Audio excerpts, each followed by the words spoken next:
It is absolutely ridiculous that we have these actions that are playing out by my colleagues on the other side of the aisle. You know, they are really getting dangerously close, in my opinion, to criminal culpability in and of themselves as well. And so if I were them, I would stop taking so many actions and continue to express your thoughts. But they are the ones that are weaponizing government. Just gotten word former President Donald Trump has been indicted by a grand jury in New York. Today, the Department of Justice unsealed the historic indictment charging a former president for the first time in history with federal crimes. Just as former President Donald Trump was bracing for a new indictment related to his efforts to overthrow the 2020 election, new charges today concerning the classified documents he took from the White House. Donald Trump is now facing his third criminal indictment. A grand jury in Washington, D.C. handed up the 45-page indictment accusing Trump of trying to overthrow the 2020 election results.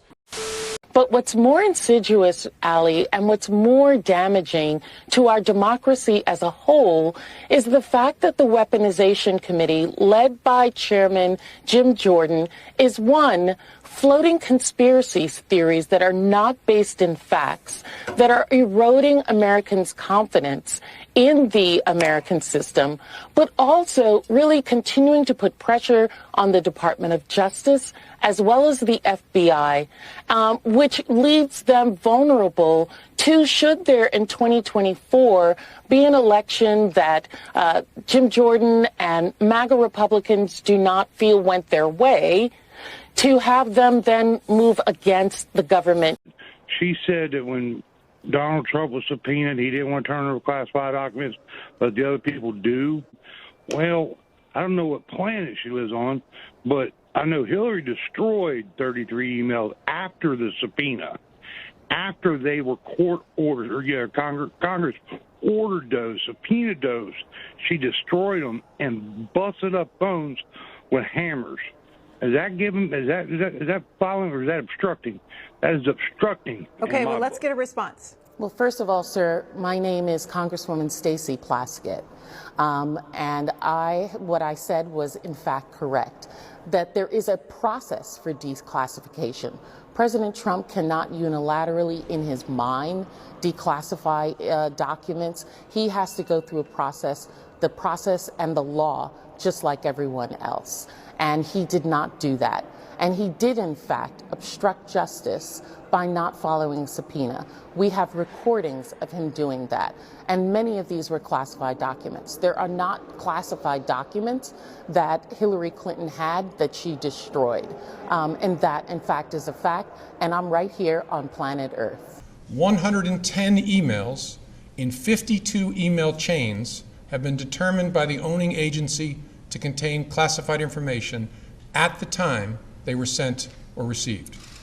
8 of those chains contained information that was top secret at the time they were sent. 36 of those chains contained secret information at the time, and 8 contained confidential information at the time. 7 email chains concern matters that were classified at the top secret special access program at the time they were sent and received. Those chains involve Secretary Clinton both sending emails about those matters and receiving emails about those same matters. There is evidence to support a conclusion that any reasonable person in Secretary Clinton's position or in the position of those with whom she was corresponding about those matters should have known that an unclassified system was no place for that conversation.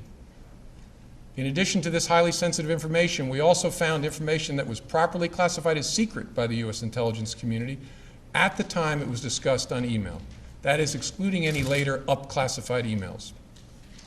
None of these emails should have been on any kind of unclassified system, but their presence is especially concerning because all of these emails were housed on unclassified personal servers, not even supported by full-time security staff. We do assess that hostile actors gained access to the private commercial email accounts of people with whom Secretary Clinton was in regular contact from her personal account. We also assess that Secretary Clinton's use of a personal email domain was both known by a large number of people and readily apparent. She also used her personal email extensively while outside the United States, including sending and receiving work-related emails in the territory of sophisticated adversaries. Given that combination of factors, we assess it is possible that hostile actors gained access to Secretary Clinton's personal email account. We'll go to Palmetto, Georgia. Monica, Democratic caller. Hi, Monica. Hi. My question is, Republicans are running away with this narrative that Hillary Clinton destroyed documents and busted up cell phones with a hammer. Can you respond to that? Is that really true? All right, Monica. Okay, thank you. First of all, you're correct. She did not destroy with a hammer cell phones. That's another one of these conspiracy theories that's out there that is not, in fact, true. They destroyed BlackBerries with hammers in the State Department. That's not what one the president said. Actually, and Evan, hold on. Can you fact check that? Hang on, Evan Perez. Hammers, fact check that for me, please, on the fly. Yes, they did, Brooke. As you mentioned, there were 13 devices, mobile devices, and 5 iPads that the FBI said that, in some way were used with her private email server, and they did, in some cases, just destroy them with hammers when they were done using them.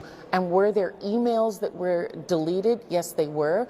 But an investigation that was done by the Trump administration found, in fact, that those were not intentionally deleted to subvert a subpoena, and they were not classified documents. Okay, well, that makes you incredibly gullible and stupid.